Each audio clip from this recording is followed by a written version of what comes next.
Hi all! I just bought the new Magic Wand Viewpoint Scanner from Home Shopping Network, and I'm not happy with the scanner that I have now, and I thought this would be something new and neat to try. I have an all-in-one scanner that cuts off scans, and it really is a pain in my butt. I can't even get a full scan so that I can stitch my layouts together. My old one was awesome, but it too is an all-in-one, a very large one, and the printer started going wonky. If I had plenty of dedicated space for that old one, I would keep it for the scans, but it really is just too bulky. So even though this is really made for documents, I thought I would try and figure out a way so I could scan the bumpies in my layouts. And I did find a way after playing around with different scenarios. So I went to Hobby Lobby and I purchased a 20 by 30 foam core board. I figured this would maneuver easily over it. It was regularly $1.99 and was half off that. I wanted to get a sheet of plastic similar to a transparency, but maybe a little thicker and big enough to cover at least a 12 by 12 layout. So I found this 15 by 20 inch piece of clear plastic in the stained glass section.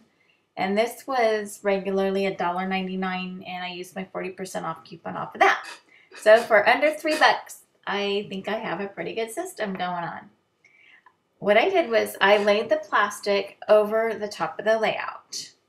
And so I have here a 12 by 12 lumpy layout, and it's okay if it smushes it a little bit, and that's what happens with a regular scanner.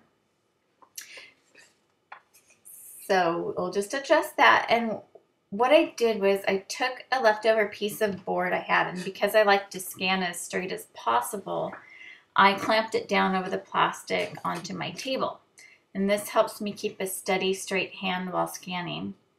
And it's mostly important to do this if doing a 12 by 12 layout that you're going to stitch later, because stitching can leave layouts looking pretty wonky. So the more precise, the better it is, at least for me. So you press the scan button and you slowly scan over the plastic sheet. So here we go. And you can see how easily these rollers glide over the layout, which could never happen if the sheet wasn't over it. So I went ahead and I scanned the other side of the layout the same way, and I'm done with the scanning, and I will show you the final result at the end. I'm going to show you the scanner up close. It's easier to see now that it's daylight. I purchased it in my favorite color, purple, even though it matches nothing in my craft room. Isn't it pretty? I'll turn it over and you can see the camera right here. You can see the rollers along the bottom that I've been talking about. You need to roll smoothly over your project surface like this. So now again, this is mainly for scanning documents and receipts, that sort of stuff, but I really wanted it to work with my scrapbooking stuff. So as far as the lengthwise, I believe they said it will scan up to 4 feet. Unfortunately, the one thing they could really work on is the width. It would be really nice if this would scan it at least a 12-inch width, but it only scans an 8.5-inch width.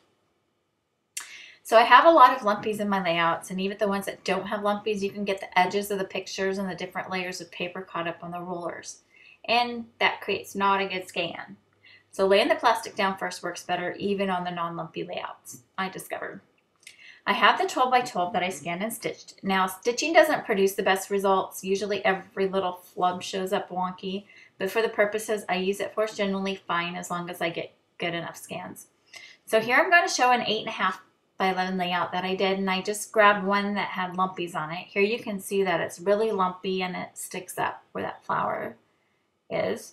So turn the scanner on and the light will come on. Just glide the scanner slowly over the project. See how it's gliding nicely over the plastic sheet?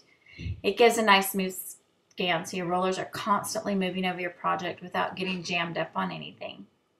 So now I'm going to show you a scan with its intended purpose, which is to scan documents. And I've created a document here, and I'm just running the scanner along it without the plastic overlay. I'm pointing here to the 2 white lines at the ends, and that's where the camera of the scanner is, so you can see what part of the document you're scanning over just by lining it up with those 2 white lines there. Now you always want to keep it gliding. If you stop gliding, it will stop scanning. And it takes some practice, especially to use it for what I want to do. But it's easy. I want to show you how it scans a flat sheet of colored paper. This is a piece of scrapbook paper from EcoPark. I scanned directly over the top of the paper without the overlay, and in the scan you'll see how the scanner did not pick up on the lighter pink real well, and so I went back over it with the overlay on top and it picked it up beautifully. You'll see that at the end. Here's the first layout scan, and you can see it's a little wonky with the stitching that I did. In the corner, right-hand corner where the lumpies are, there is a bit of a shadow. It can probably be solved with some adjustments on the photo editing. This one is the 8.5 by 11. And again, there's just a little bit of a fuzz. And then this is just the regular document that I did. This is the one where the pink didn't show up real well without the overlay. And this one you can see where the overlay really helped pick out that pink. I think it's a good scanner, especially for a portable scanner. I wouldn't recommend getting rid of your nice home scanner, but this certainly does the job, especially for taking it to different rooms and, you know, if you want to take it with you, throw it in your purse or whatever. Once I start playing around with the settings, I think it will just get better. That's my review.